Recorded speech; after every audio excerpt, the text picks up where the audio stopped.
30 secondes après avec Mika Pagis. C'est ça qui est extraordinaire à Akhenaton, le foot, avant toute chose. C'est vrai qu'il y a beaucoup d'enjeux financiers, d'enjeux médiatiques, mais le foot, c'est surtout une bande de copains, quoi. Et des petites anecdotes comme ça, c'est génial. Surtout, ils sont jeunes pour la plupart quand ils démarrent, donc ils connaissent que ça. Et je pense qu'il y a des belles expériences, comme nous on a vécu d'ailleurs en tournée, en déplacement, c'est le même genre de conneries. Et puis quand ils font la rétrospective sur leur carrière, il leur reste que les bons souvenirs. Je pense que le cerveau humain est très sélectif. Il garde des bonnes choses. Et il y a des bonnes choses dans le football. Y compris, des fois j'entends des trucs moches dans les stades, où j'entends les gens parler des salaires des joueurs. Moi, je voudrais qu'on parle des sommes d'argent. Excusez-moi, je suis à la télévision, mais que les télévisions gagnent avec les écrans pubs, je trouve que c'est légitime que les joueurs... La télévision paye aussi. Oui, mais je trouve légitime que les joueurs gagnent... Notamment Canal+, pardonnez-moi, voilà. Je prêche pour ma paroisse, mais Canal donne aussi beaucoup d'argent aux équipes de foot.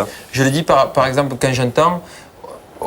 Il y a des publicitaires aussi qui gagnent énormément d'argent. Les joueurs aujourd'hui ont un salaire proportionnel à l'argent généré dans le football. Bien sûr. Donc il ne faut pas tout le temps dire les joueurs ils gagnent ci, les joueurs ils gagnent ça. Les joueurs c'est des êtres humains.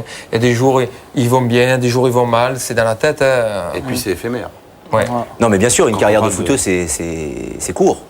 Quand on parle de bon contrat, généralement c'est un gros contrat, 2-3 ans. Mais ce qui me fait surtout plaisir, c'est ce que dit Jérémy, parce que l'enthousiasme. C'est vrai que le foot, c'est avant tout un jeu.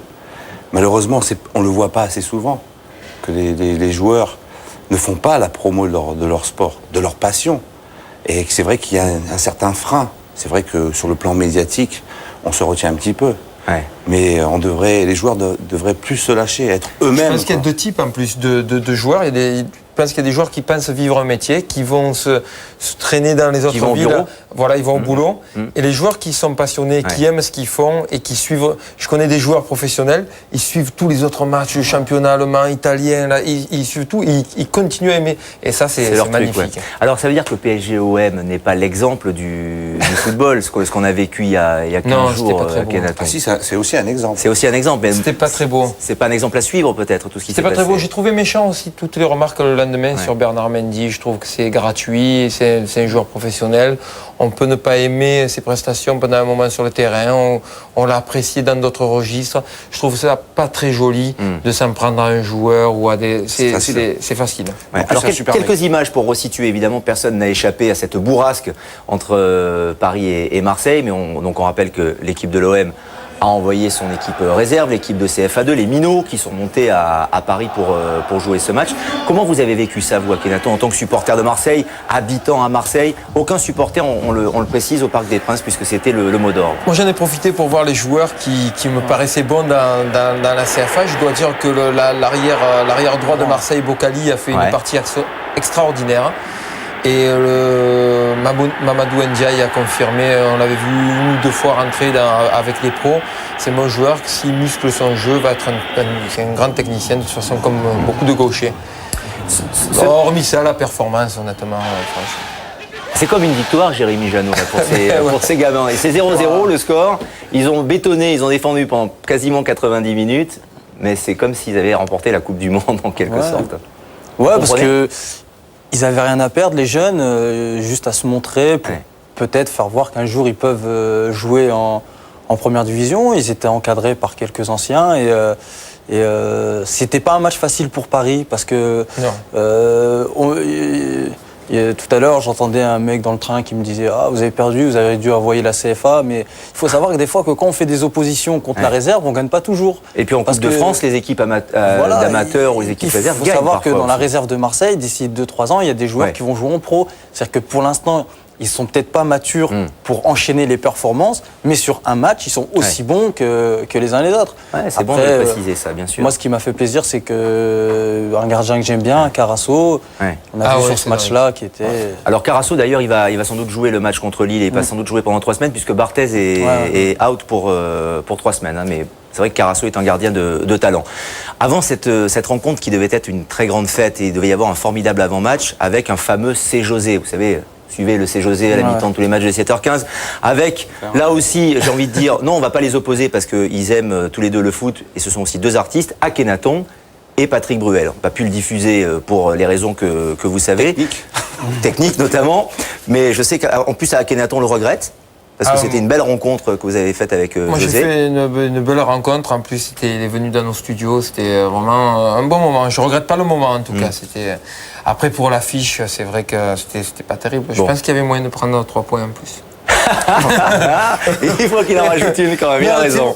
J'étais content d'un truc, c'est que... Tu dis ça maintenant. J'allais en interview le lendemain, c'était ma phobie. Je me disais, je vais faire toutes les télés, les radios aussi. Ils vont me brancher. On va se faire charrier. Ouais. Et puis ça m'a permis de monter tranquille. D'entrée, il y a mes potes qui aiment le PSG qui sont venus me chercher à la gare et qui m'ont dit pourquoi tu es venu juste aujourd'hui. Et j'ai dit qu'il est agréable. Jouer au Vélodrome, c'est impressionnant, Jérémy. Vous commencez à avoir l'habitude des grosses ambiances, mais Marseille, c'est toujours très à part. Ouais, c'est toujours impressionnant parce que quand vous avez cette grande tribune avec les mecs qui vous suivent, bien sûr, c'est toujours. Des mecs impressionnant. sympas. Ouais, voilà. Sympa, qui chante. Ouais, voilà. Et jouer à Geoffroy Guichard, José, même dans les années 80, fin 80, c'est quelque chose. Ouais, j'ai connu l'ancien l'OM, et c'est vrai que la pression était énorme. On sentait vraiment quand Plus on allait qu'à à Marseille. Saint-Étienne. C'était différent.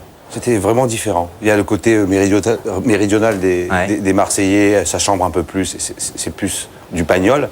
À Saint-Étienne, il y a une forme de froideur qui...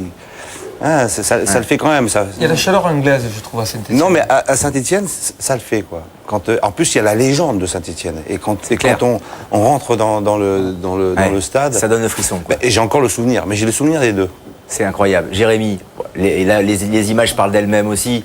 C'est beau, le stade Geoffroy Guichard. Et on est transcendé, on est plus fort quand on joue devant ce public-là. Ouais, c'est fantastique parce que il y a toujours eu les tifos, bien sûr, c'est des spécialistes, surtout quand on joue contre Lyon, il y a toujours des... Qu'est-ce qui vous fait rire à Kenaton? Saint-Étienne capitale et Lyon sa banlieue. Les Marseillais auraient pu l'inventer, celle-là. Non, mais disons que c'est toujours... Geoffroy, c'est vraiment un stade qui porte bien son nom, c'est le Chaudron, c'est le stade populaire par excellence où on vient, on fait la fête, il y a tout le temps du bruit. Sur les corners, je peux même pas parler à mes défenseurs parce qu'on n'entend rien. Il y a trop de bruit. Et puis les gens, Jérémy. Ouais, les gens sont passionnés, c'est merveilleux. C'est un truc de fou. Celui-là, il est fantastique. Ah là là. C'est le plus beau que j'ai vu. Il est dirigé, contrôlé. Pendant les rencontres, Jérémy Janot, vous réalisez, vous admirez les banderoles, les messages, tellement c'est beau. Vous arrêtez presque de jouer parfois. Non, mais j'ai un souvenir extraordinaire, c'est l'année de la montée. Le dernier match, on joue le titre de champion de Ligue 2. Et à un partout, on n'est pas champion. Et pendant 20 minutes, il y a une pression. L'équipe de Châteauroux est acculée. Et à chaque fois qu'on récupérait le ballon, tout le stade, ça grondait, ça vibrait. J'en ai encore de l'émotion quand je parle. Et quand Damien Bridonneau met le but du titre, j'en ai des frissons encore. C'était une explosion, j'avais jamais vu ça. Ça se voit qu'il aime ce qu'il fait. Ah ben c'est clair. Et puis il a vécu quelque chose de très fort. Là, quand il y a eu ça, c'est un moment, ça me restera gravé toute ma vie, ça. C'est extraordinaire. Alors évidemment, Saint-Étienne, Marseille, c'est la mémoire collective. La mémoire collective de Saint-Étienne est symbolisée dans ce livre qui vient de sortir, vers 76, l'époque de 76, bien sûr, avec la finale de la Coupe d'Europe. C'était les précurseurs, même si les Verts ont perdu en finale, les précurseurs de la France qui gagne, du football français qui réussit, c'était cette époque-là. Tous les jours, on doit penser à ça. Enfin, c'est un héritage presque lourd à porter quand on porte le maillot de Saint-Étienne, Jérémy, non? Mais c'est aussi un honneur, parce que ça veut dire que quelque part, on a été choisi pour être les dignes représentants de cette épopée-là. Et si à partir du moment où on le porte comme un fardeau, on ne va pas s'en sortir. Moi, je préfère le porter comme un honneur. Je sais que je ne serai jamais Kurkovic, je ne serai jamais le meilleur gardien du monde, mais être l'un des gardiens qui lui a succédé... quelque part, ça me donne une force, parce que je me dis, si on m'a choisi, c'est que je suis pas un tocard. Donc voilà, moi je le prends pas comme un fardeau et je pense qu'il faut pas le prendre comme ça. Sinon, non, mais comme un héritage, en tout cas, qu'il faut respecter. Quoi. C'est pareil à Marseille, quand on porte le maillot de l'OM, Kenaton. Bien sûr, c'est pour ça que des fois les supporters s'énervent au vu des résultats. C'est une question d'honneur. Une question de maillot, les Marseillais sont très attachés. On note que les supporters marseillais sont extrêmement puissants, enfin très influents. Hein. On l'a vu sur la récente affaire. D'ailleurs, il y a un dossier dans France Football Demain qui édite aussi le livre dont je vous ai parlé. On peut dire que c'est pas les supporters qui dirigent le club, mais ils sont c'est très des présents. demi-sociaux, on va dire. Hein. Ils sont très présents. Hein. Je sais pas si c'est bien ou pas, je suis pas apte à le juger. Alors. Mais est-ce que c'est vrai? Non, je pense que les gens de Marseille ont été très impliqués dans le club depuis ces premières heures et qui sont là, qui supportent. Il y a des gens qui ne sont pas très tolérants avec les sports populaires. Je pense que quelqu'un qui ne gagne pas beaucoup d'argent chaque mois et qui va au stade, il a au moins droit à une exigence, c'est de voir un beau spectacle quand il paye cher, puisque le prix des places a augmenté.